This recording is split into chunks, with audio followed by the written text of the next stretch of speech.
Oil pulling அது எப்படி பண்ணுறது? காலையில் எழுந்ததும் எதுவும் சாப்பிடாமல் இதயம் வளத்தை வாயில ஊத்தி நல்லா கொப்பளிக்கணும், அப்புறம் அதை துப்பிடணும். இதுதான் ஆயில் புல்லிங்.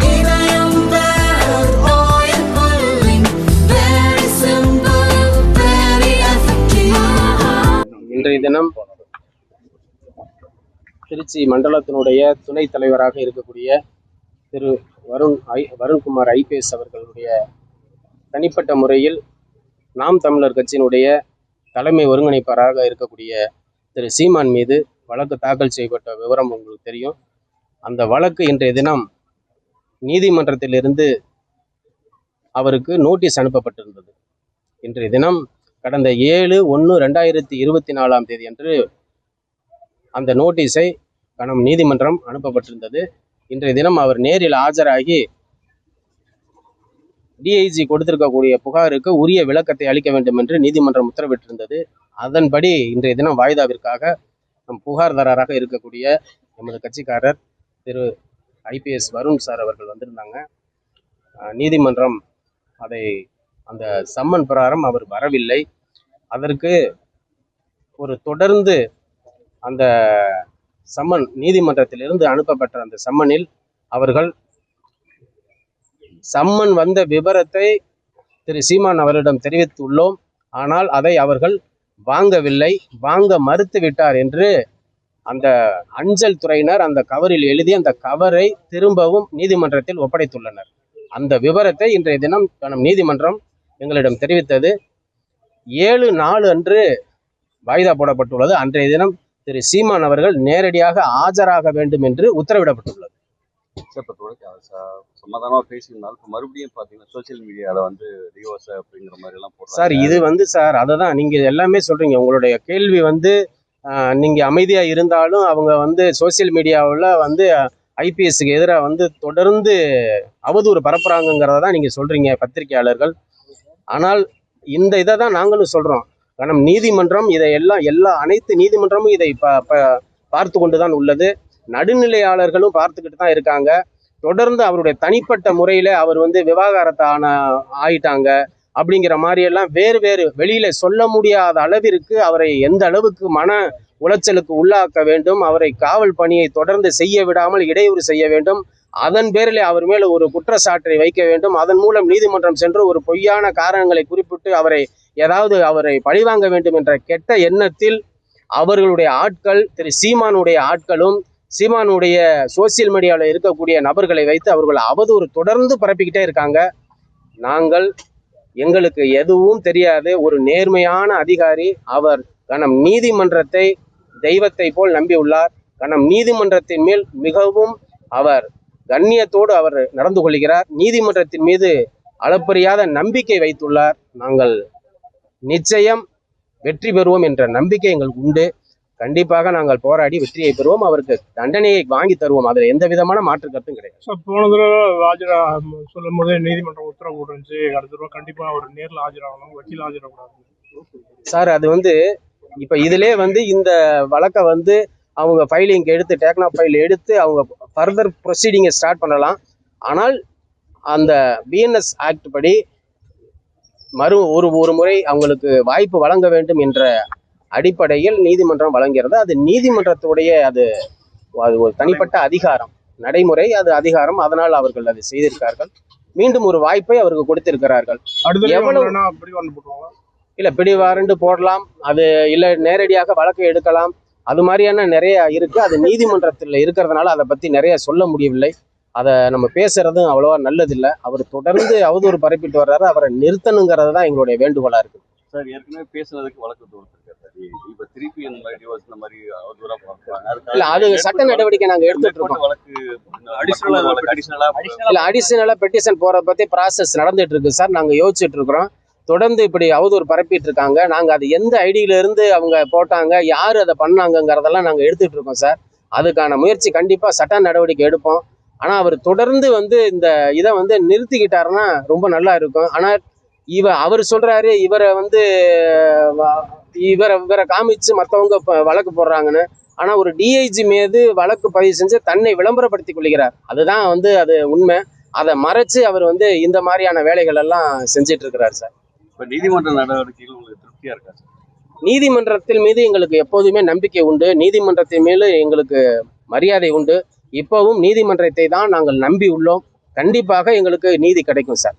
அதுல எந்த விதமான மாற்று கருத்தும் கிடையாது. அவர்கள் அந்த தொடர்ந்து அதை ஜெயித்து விடலாம், பொய்யான செய்திகளை அனுப்பி விடலாம், பொய்யான செய்திகளை பரப்பி விட்டு அவதூறு பரப்ப வேண்டுங்கிற ஒரே நோக்கத்தோடு அவர்கள் செய்கிறார். நான் சொல்றேன், எனக்கு 233 கேஸ் இருக்குங்கிறார். இப்போ லாஸ்டா கூட எத்தனை கேஸ் வேணாலும் இருக்கட்டும், நீதிமன்றத்தில் வந்து ஆஜராகிறதுல உங்களுக்கு என்ன இருக்கு?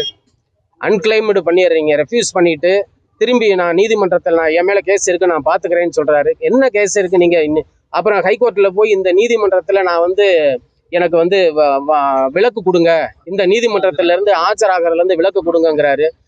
அப்புறம் நான் வந்து பெரிய தைரியசாலியா எத்தனை விளக்கு வேணாலும் நான் வர்றேன், நான் சந்திக்கிறேங்கிறாரு. நான் என்ன சொல்றேன், ஒன்றும் நீங்க வாய அமைதியா இருந்தீங்கன்னா ஒரு பிரச்சனை இருக்க போறதில்ல. நீங்களே பேசுறீங்க, அப்புறம் நீங்களே வந்து உங்க மேல நாங்க வந்து தனிப்பட்ட முறையில நாங்க வழக்கு, எங்களுடைய உரிமையை எங்களை அவதூறு பரப்பும் போது நாங்க நீதிமன்றம் மூலம் நாங்க செல்லும் போது அதற்கு எதிர்த்து வர மாட்டேங்கிறீங்க, நடத்த மாட்டேங்கிறீங்க.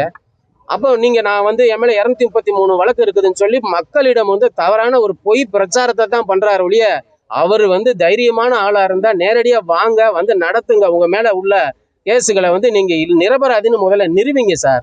திரு சீமான் அவர்களுக்கு நான் வேண்டுகோளா வைக்கிறேன், வாங்க, வந்து நீதிமன்றத்துக்கு வாங்க முதல்ல. சீமான் தரப்புல வக்கீல் ஆஜராக இல்ல சார், ஆஜராக அவங்க வரல, ஆஜராகவும் இல்லை. நீதிமன்றத்துல அதுக்கான ஆவணங்கள் எதுவும் தாக்கல் செய்யல சார். சார் இப்போ அவர் மேல தொடர்ச்சியா வழக்குகள் பதிவாயிட்டே இருக்கு, தமிழ்நாடு முழுக்க ஆகுது.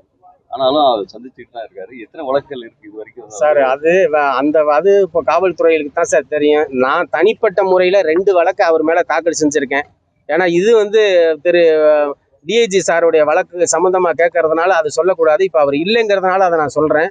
2 வழக்கு நான் தாக்கல் செஞ்சிருக்கிறேன்.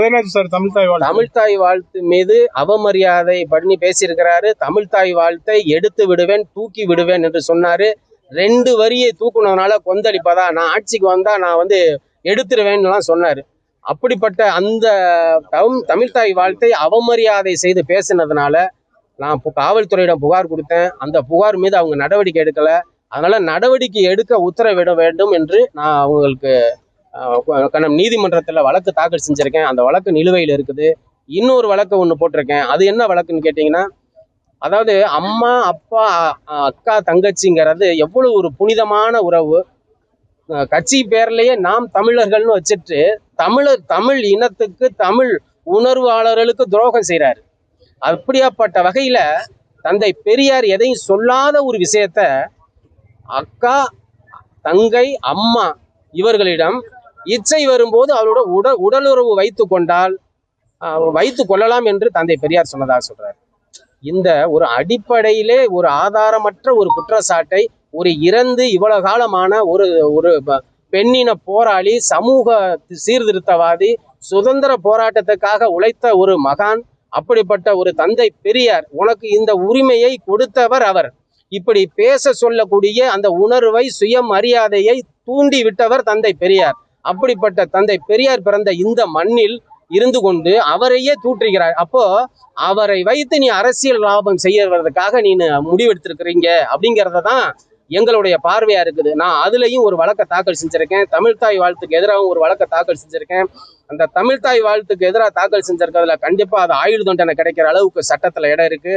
இந்த இறந்த நபர்கள் மீது ஒரு அவதூறு பரப்பி குற்றச்சாட்டை உள்ளடக்கிய அந்த இதுலேயும் கிட்டத்தட்ட அவருக்கு 7 ஆண்டு வரை சிறை தண்டனை கிடைக்கக்கூடிய வாய்ப்பு உள்ளது.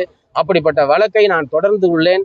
அந்த அடிப்படையில் அவரிடம் நான் சொல்லுகிறேன், முடிந்தால் நீங்கள் ஒவ்வொரு வழக்காக சந்தியுங்கள், இல்லை என்றால் பொதுவாக சட்ட ரீதியாக நீங்கள் எதிர்கொள்ளுங்கள், இல்லை என்றால் அதுக்கு உங்களுடைய வருத்தத்தை தெரிவித்துக் கொண்டு வழக்கிலிருந்து வெளியேறுங்கள். அதை தவிர்த்து விட்டு நீதிமன்றத்திற்கு வராமலும் இருந்து கொண்டும், அதே போல மாண்புமிகு சென்னை உயர்நீதிமன்றத்தில் சென்று பின்னாடி ஒளிந்து கொள்வதற்காக அங்கே போய் உட்கார்ந்துக்கிட்டு எனக்கு விலக்களிக்க கொடுங்கன்னு சொல்லி விலக்கு கொடுக்குற அளவுக்கு நீங்க ஒன்றும் அவ்வளவு பெரிய ஆள் கிடையாது.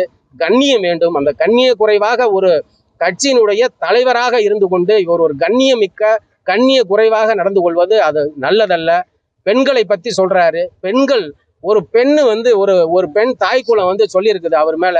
நீங்க அரசாங்கத்தை விமர்சனம் பண்றீங்க, தமிழ்நாடு முதலமைச்சரை விமர்சனம் பண்றீங்க, அண்ணா பல்கலைக்கழகத்துல நடந்த விஷயத்த விமர்சனம் பண்றீங்க. உங்க மேல ஒரு பொண்ணு ஒரு தாய்க்குளம் வந்து ஒரு கேஸை கொடுத்துருக்குது. நீங்க முதல்ல யோகியமானு முதல்ல முடிவு பண்ணி நீதிமன்றத்துல அதை விசாரணை பண்ணி அதுல நீங்க யோகியன்னு நிரூபிச்சுட்டு வாங்க சார். நீங்க மத்தவங்களை விமர்சனம் பண்றவங்க உங்களுக்கு என்ன சார் யோகியதை இருக்குது, தைரியம் இருக்குது, அருகதை இருக்குது? சார் நான் அதை தான் நான் கேட்கறேன். நீங்க பேசும்போது சொன்னீங்க அவர் அமைதியா இருக்கிறது நல்லது அப்படின்றீங்க. ஒருவேளை ஃபியூச்சர்ல அவர் அமைதியா இருந்தாக்க இந்த வழக்கெல்லாம் நீங்க வித்ட்ரா பண்றதுக்கான வாய்ப்புகள் இருக்கு சார் அது வழக்கு போட்டவங்களுடைய ஒவ்வொருத்தவங்களுடைய மனநிலை. அவரு நம்ம டிஐஜி சார் எந்த அளவுக்கு பாதிக்கப்பட்டாருன்னு இறைவனுக்கு மட்டும்தான் தெரியும்.